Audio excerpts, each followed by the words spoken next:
The night watch at Building 46, I've been a security guard for most of my adult life.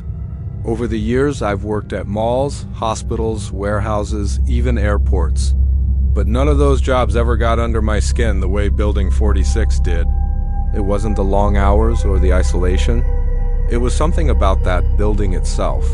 Something that never felt right from the moment I first stepped inside. I've been with the company a long time. 6 years, maybe a little more. Because of that seniority, I usually get to pick my own shifts, and I almost never take overnights anymore. But when management got a new government contract, one they said paid very well, things changed. They needed someone reliable, armed, and trained to work the overnight rotation at this new site. And since the newer guards kept quitting, one after another, I got the call. I should have said no, but I didn't.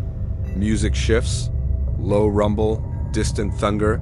Building 46 sat miles away from anything that could be called civilization. To get there, you had to drive down a narrow service road that broke off from the main highway.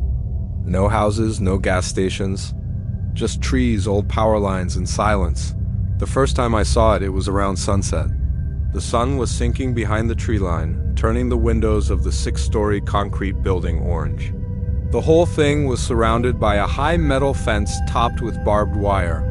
There was only one way in, a single gate at the front, and one long driveway leading to a massive empty parking lot. Even from outside, the place gave me chills. It didn't look like a government building. No sign, no flags, no logos, just gray walls and tinted glass. When I arrived for my first overnight shift, the guard I was replacing handed me the keys and said, greater than, if the power goes out, just stay put. Don't go looking for the generator. I laughed it off, thinking he was just being dramatic. But when he looked me dead in the eye, his expression didn't match the joke. He looked tired, pale, like he hadn't slept in days. That night was quiet at first.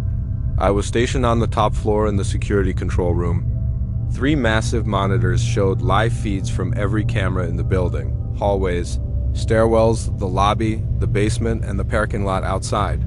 The rain started around midnight. Thunder rolled in by 1. By 2 a.m., the storm was in full swing. Lightning kept flashing across the treetops, lighting up the fence for a split second before plunging everything back into darkness. I sat at the desk, sipping from a can of coffee, scrolling through my phone, just trying to stay awake. That's when I noticed something strange. One of the outdoor cameras, the one facing the back of the lot, started to flicker, just static, cutting in and out, then gone. The feed went black. I leaned closer. Checked the connection. Everything seemed fine. I figured the wind had probably just knocked it loose. But as I was typing the note into my report, lightning struck again, bright enough to light up the woods beyond the fence. And in that single flash, I saw something move. A dark shape, running. I froze, staring through the window that overlooked the same part of the lot. For a few seconds, nothing. Just rain slamming against the glass, then another flash. And I swear I saw someone dart behind a tree, tall, fast, gone in an instant. I waited, holding my breath. Nothing. I tried to tell myself it was just the wind, maybe a loose branch or some debris blowing by. But the feeling in my gut said otherwise. After a minute or two, I went down to the break room to grab an energy drink from the vending machine. By the time I came back, another camera had gone out, this one covering the back door. Now I was starting to get nervous. I checked the system log. The cameras hadn't lost connection, they'd been disabled, manually, from inside the building. Music intensifies, deep bass hum. I reached for the desk phone to call my supervisor. Deadline, grabbed my cell phone. No signal. I stared at the screen in disbelief. I'd had service the entire night until now. I walked to the door of the control room, ready to head downstairs and try to find a better signal. The hallway was pitch black except for the red glow of the emergency exit signs. And that's when the power cut out completely. The hum of the lights, the AC, everything went silent. For a second, all I could hear was the storm outside and my own heartbeat in my ears. I pulled out my flashlight, trying to keep calm. I reminded myself of what the last guard said, don't go looking for the generator. But if I stayed here in the dark, whoever had just broken in might already be inside with me. I unholstered my sidearm and started down the stairwell. The concrete steps echoed under my boots. Every sound seemed 10 times louder in the dark. I made it to the 4th floor when I heard something. Footsteps, not mine. Coming from below, slow, deliberate, climbing the stairs one step at a time. I froze. The sound stopped too. For almost a full minute, there was silence. Then the footsteps started again, this time faster, running, straight up toward me. I turned and sprinted back up the steps, adrenaline taking over. I didn't dare look behind me. I just ran as fast as I could up to the 6th floor. At the top, I spotted the ladder to the roof access hatch. I climbed halfway up and waited there, holding my breath, trying not to make a sound. The footsteps reached the 6th floor landing and stopped. Whoever it was didn't speak, didn't move, just stood there. I could hear their breathing, heavy, uneven. Then a soft metal sound, like the click of a gun's safety being switched off. My heart nearly stopped. I had no idea who this was, a thief, some psycho, or something worse. Then, from below, a slam, another door opening, echoing up through the stairwell. 2 sets of footsteps now, one above me, one below. I was trapped between them. Music swells, then goes quiet, only rain and thunder sounds. I had one chance. The roof hatch. I pushed it open, climbed out into the storm, and slammed it shut behind me. Rain hit my face like needles. The wind was so strong I had to crouch low to keep from being blown over. I crawled across the roof toward the edge, peering over to see if I could spot my truck in the lot below. And that's when I saw movement again, near the fence line. 3 figures this time, all wearing dark clothing. They were standing just outside the perimeter fence, facing the building, not moving. Not speaking, just watching. I didn't know if they were part of whatever was happening inside or something else entirely, but I knew I had to get out of there. I spotted a maintenance ladder on the far side of the roof, leading down the exterior wall. I crawled toward it, slipped once on the wet metal, nearly lost my grip, but managed to hang on and descend carefully. When I reached the 2nd floor level, I saw the back door, the one whose camera had been cut, hanging open. The keypad next to it was glowing green. Someone had entered the code. I made a break for it, sprinting through the rain toward my truck. I jumped in, slammed the door, and hit the ignition. The headlights cut through the storm just long enough for me to see one of the figures from the woods. Standing halfway across the lot, he wasn't running, he was just standing there, facing me. I slammed the gas, tearing through the gate and out onto the road, mud spraying from the tires. When I was finally miles away and back in signal range, I called the police. They arrived about 20 minutes later. By the time we went back, the power was on again. The building was empty, but one of the officers found something on the 6th floor stairwell. A handgun, loaded, no serial number, and footprints bare, soaked in mud, leading toward the generator room.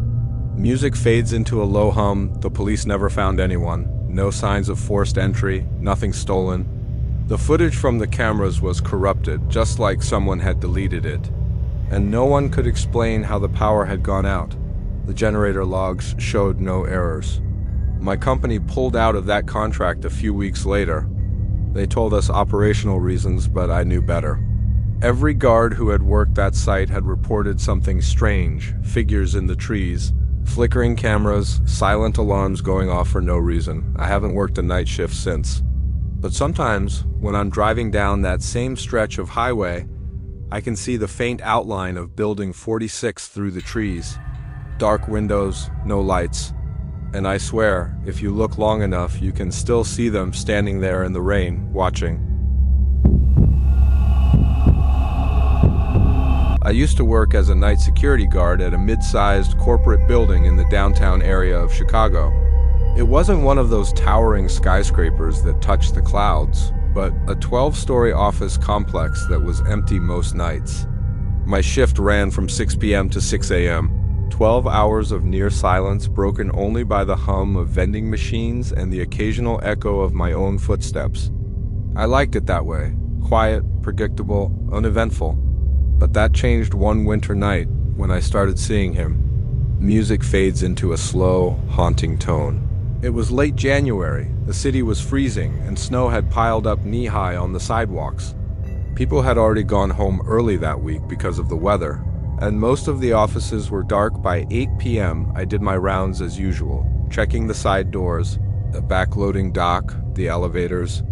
That night, though, as I passed through the north hallway, I noticed something odd on one of the security monitors. It was a shadow, a tall figure standing just outside the main glass entrance. At first, I thought it was just a passerby, but the longer I stared, the more I realized he wasn't moving. He was just standing there, perfectly still, low hum sound effect, like power lines buzzing in the distance. I zoomed the camera feed. The man wore a long, dark trench coat, one of those old-fashioned ones that reached down to his boots. He had a wide-brimmed hat that covered most of his face.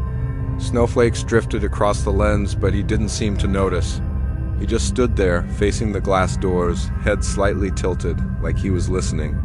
I watched him for about 30 seconds before finally picking up my radio. Dispatch, this is Tower Guard 4, got a guy loitering near the north entrance. Can you check the cams? No response. I tried again, nothing but static. That was strange, radios didn't usually die in that area, so I decided to walk over myself. Sound, echoing footsteps, wind blowing softly. When I reached the entrance, I stopped dead. The man was gone. There were footprints in the snow, though, deep ones, leading straight to the glass doors. But the weird thing was, they stopped there. No return tracks, no side path, just gone. Music fades into silence for 3 seconds, then returns with a deep, uneasy drone. I tried not to think too much about it. Maybe he walked off while I wasn't looking. Maybe the snow covered the rest. But something about those prints bothered me. They were spaced oddly far apart, almost like he'd taken giant strides. That night I brushed it off and went home, but he came back. 2 nights later, around 2:45 a.m., I was monitoring the lobby cameras when the motion alert beeped again. Same spot, same man. This time, though, he was inside.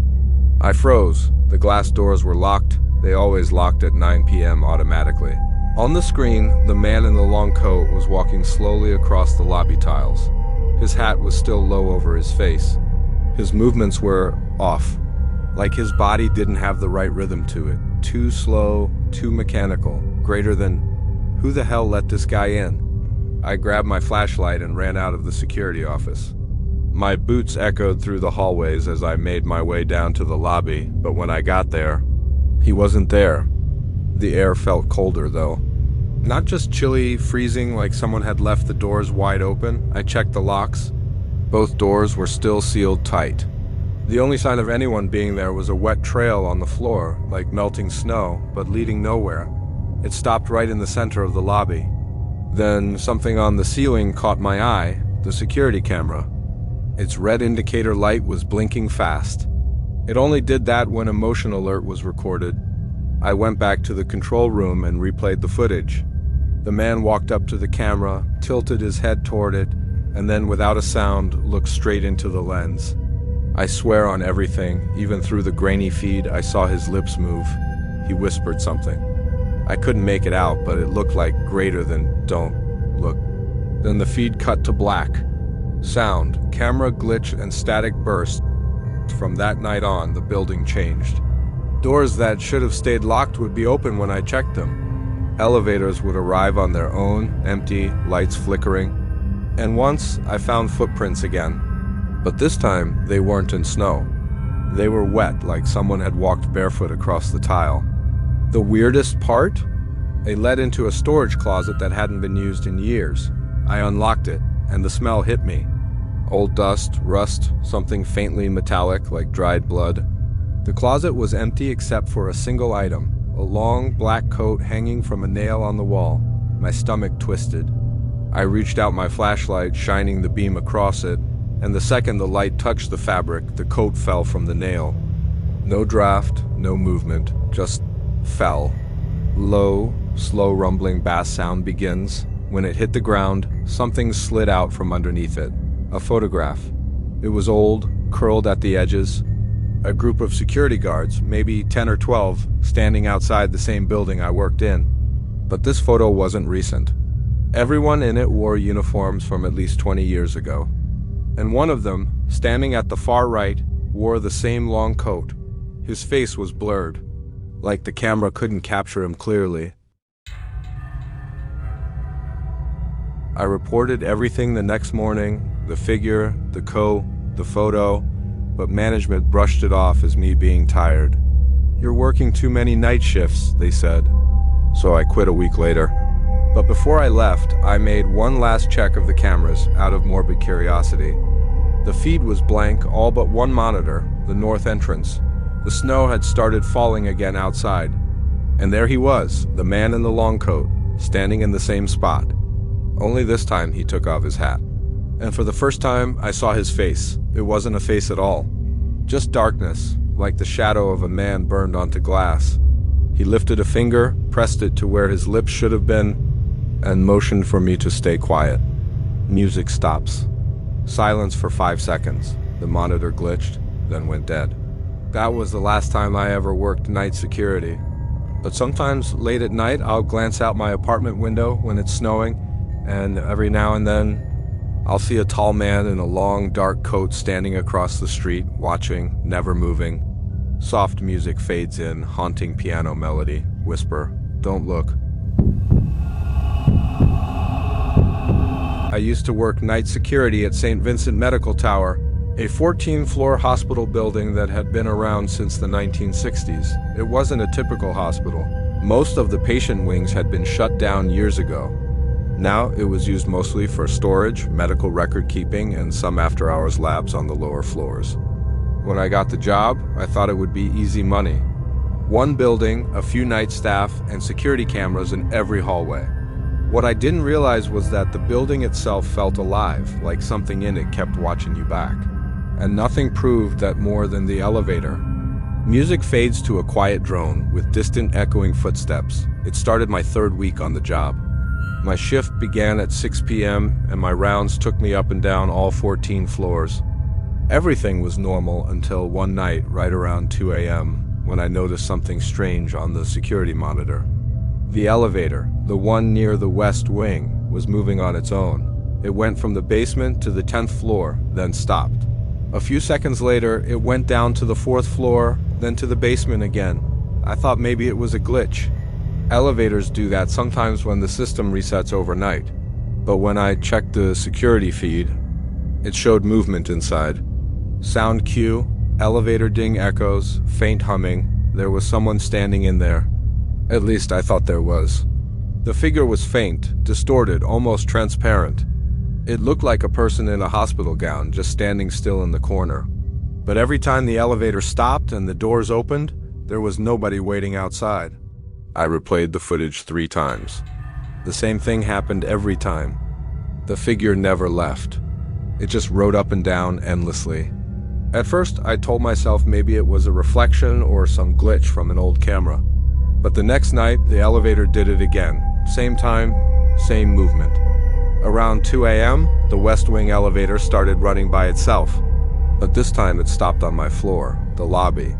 I remember the way the lights flickered when I heard the elevator bell ding. It was soft, metallic, echoing down the hallway. I walked slowly toward it, flashlight shaking in my hand. When the doors slid open, the elevator was empty, but there were wet footprints on the floor. Bare feet, small.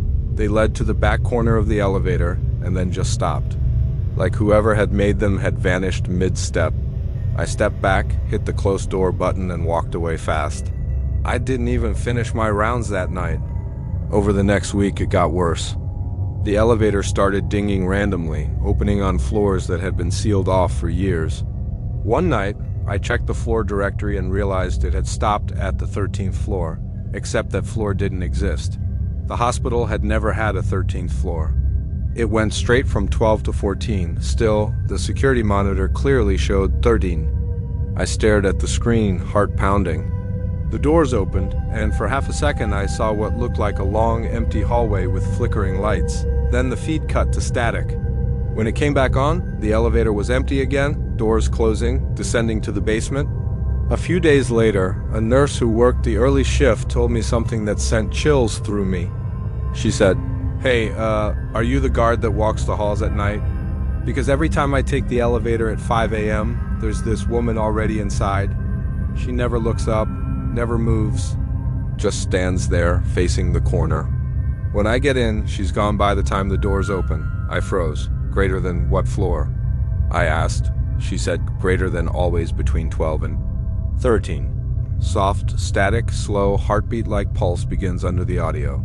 I didn't tell her the 13th floor didn't exist. I just nodded and told her to take the stairs from now on. That same night, I decided I needed proof. At exactly 1:55 a.m., I stood in front of the West Wing elevator, flashlight and walkie in hand. When the bell dinged at 2 o'clock, I hit the open button. The doors slid apart. No one there. But I swear I could feel cold air rushing out like walking into a freezer. The inside walls of the elevator were fogged over, and when I wiped my hand across the panel, the screen displayed something I'll never forget. Instead of floor numbers, it showed letters, glowing faintly on the display. It spelled out, greater than come, and then the elevator started going up. I didn't press anything.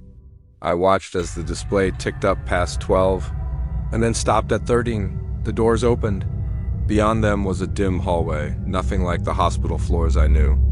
Old wallpaper, exposed pipes, a flickering overhead light swinging slowly back and forth, and standing at the end of that hallway was a woman, barefoot, in a hospital gown, her head tilted down, long black hair covering her face.